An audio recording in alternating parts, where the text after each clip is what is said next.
Hello दोस्तों, welcome to my channel Keshav YouTube story. आज हम फिर से एक नई कहानी के साथ आए हैं। रिटायर्ड होने के बाद जिंदगी कैसे होती है। वीडियो के अंत तक बने रहिए और हाँ, वीडियो को लाइक एंड चैनल को सब्सक्राइब जरूर करें। रिटायर्ड हुए सुरेश भाई को लगभग 2 साल हो चुके थे। अब उनका आशियाना अपनी पत्नी पुष्पा और 2 बड़े बेटों के साथ अपने ही पुराने घर में था। बैंक की नौकरी में कब 35 साल बीत गए पता ही नहीं चला और अब काम की इतनी आदत हो चली थी कि 2 साल 20 साल के बराबर लगने लगे थे। सुरेश भाई सवेरे का वक्त मॉर्निंग वॉक से शुरू कर पेपर पढ़ने और नातियों के साथ खेलने में बिता देते। सुरेश भाई की पत्नी पुष्पा भी उनके रिटायरमेंट के बाद आधी जिम्मेदारियां से मुक्त हो गई थी। पुष्पा को अब जल्दी उठ खाना बनाने, अपने पति के दफ्तर जाने की तैयारी में मदद करने की जरूरत नहीं थी। दोनों बेटों की शादियां हो चुकी थी, बहुएं घर का काम भी बखूबी कर लेती। अब उनका भी ज्यादा समय 2 नातिन को संभालने में निकल जाता। रिटायर्ड होने के बाद वक्त काटने के लिए सुरेश भाई ने कुछ नई आदतें अपना ली, जैसे कि सवेरे जल्दी उठना, मॉर्निंग वॉक के लिए जाना, अपने हम उम्र दोस्तों के साथ गप्पे हाँकना, रात के खाने के बाद फिर से पत्नी पुष्पा और 2 नातियों के साथ घर के आंगन में टहलना। खाली समय उनके मन में ढेर सारी बातें आती, इतनी कि होठों पर उसका जिक्र होने लगता। कभी कुछ पुरानी बातें तो कभी अखबार की हेडलाइन। सुरेश भाई अकेले ही उस पर बड़बड़ाने लगते। पुष्पा को यह बात रास न आई। रिटायर्ड होते वक्त जो डायरी उन्हें बैंक के कर्मचारियों के तरफ से तोहफे के तौर पर मिली थी, एक दिन पुष्पा ने उनके हाथ में थमाते हुए कहा, जब भी मन में कोई बात आए तो बड़बड़ाने से अच्छा इसमें लिख दिया कीजिए। नहीं चाहती कि कोई मुझे रिटायर्ड पागल की बीवी कहे। पुष्पा की बात मान सुरेश भाई ने लिखना शुरू कर दिया। जब भी मन में कोई बात आती तो वो चमड़े का काला कवर लगे छोटी सी डायरी में लिख देते। कुछ दिनों के बाद सुरेश भाई का अपनी पत्नी पुष्पा के साथ झगड़ों का जैसे कारवां सा चल पड़ा। दोनों में नोक झोंक होने लगी। छोटी छोटी बातों पर दोनों एक दूसरे को ताने मारने लगे, इसकी कोई वजह भी ना होती। इतने सालों में हंसी मजाक भरी आवाज सुनने वाले घर के आसपास के लोग भी इनके ताने और झगड़े की आवाज से हैरान हो जाते। शुरुआत में उन्हें लगा कि झगड़े का कारण सुरेश भाई की कमाई, प्रॉपर्टी और पैसे होंगे।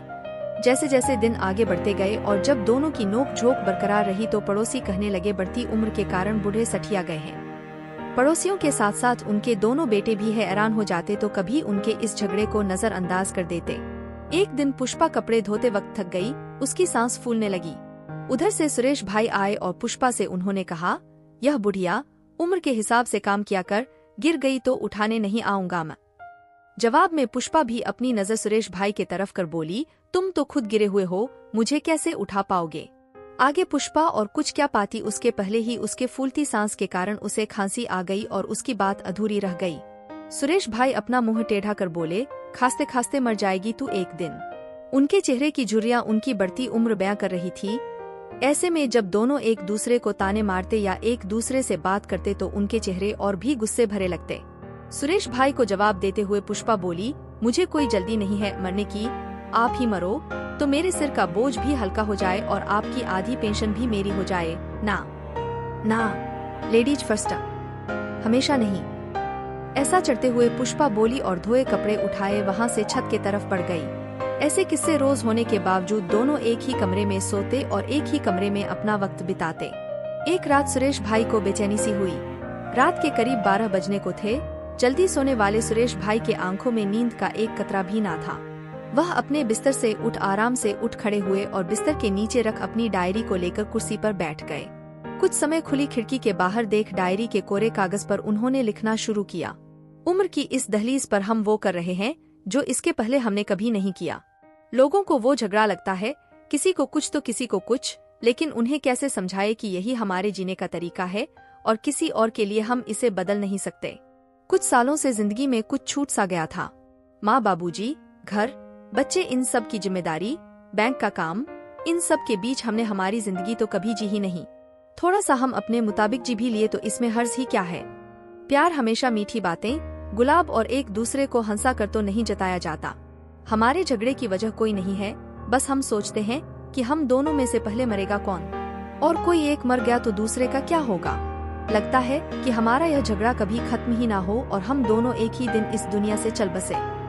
इतना लिख सुरेश भाई ने थोड़ी देर आंखें मूंद ली। जब लगा कि नींद का नशा बढ़ रहा है तब कुर्सी से बिस्तर के तरफ वह चल दिए। उन्होंने वह डायरी अपने गद्दे के नीचे रख दी। ऊपर घूमते पंखे को देख मुस्कुरा कर एक नजर उन्होंने पुष्पा के तरफ प्यार भरे नजर से देख अपना एक हाथ उसके चेहरे पर रख सो गए। अगले दिन सुबह सुरेश भाई हर रोज की तरह जल्दी उठकर मॉर्निंग वॉक के लिए निकल गए। घड़ी में करीब 8 बजने को थे। छुट्टी का दिन होने के कारण काम में कोई जल्दबाजी नहीं थी। दोनों बेटे और नागिन कमरे में ही सो रहे थे।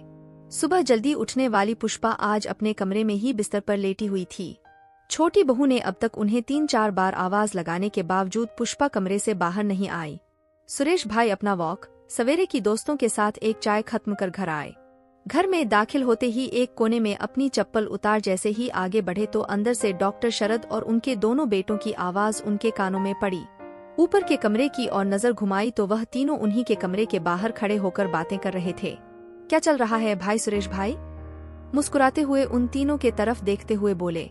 अपने दादाजी की आवाज सुन छोटी नातिन निचले कमरे से भागते हुए उनके तरफ आए। उनके पतले सी सफेद पतलून को खींचते हुए बोली, दादी मर गई। यह सुन सुरेश भाई ने ऊपर खड़े डॉक्टर शरद के तरफ देखा, जैसे उनकी आंखें डॉक्टर से पूछ रही हो कि क्या उन्होंने जो सुना वह सही है। सुरेश भाई की नजर मिलते ही डॉक्टर शरद ने अपनी आंखें नीचे झुका ली। फट से सुरेश भाई ने अपनी नातिन को अलग कर ऊपर जाती सीढ़ियों के तरफ दौड़ना शुरू कर दिया। घबराहट उनके पसीने से लबे चेहरे पर साफ साफ दिखाई देने लगी। 4-5 सीढ़ियां चढ़ने के बाद उनका पैर सीढ़ियों से फिसला और वह सर के बल नीचे जमीन पर गिर पड़े। उनके चिखने की आवाज सारे घर में गूंज उठी। उस आवाज से दोनों नातिन डर के मारे रोने लगी। बहुएं रसोई घर से बाहर आ गई। जब तक उनके 2 बेटे उन तक पहुंच पाते, उनके सिर से खून बहना शुरू हो गया और अगले ही पल उनकी सांसें थम गई। ऐसे उसे रिटायर्ड डायरी के आखिरी पन्ने पर लिखी सुरेश भाई की आखिरी इच्छा भी पूरी हो गई। धन्यवाद।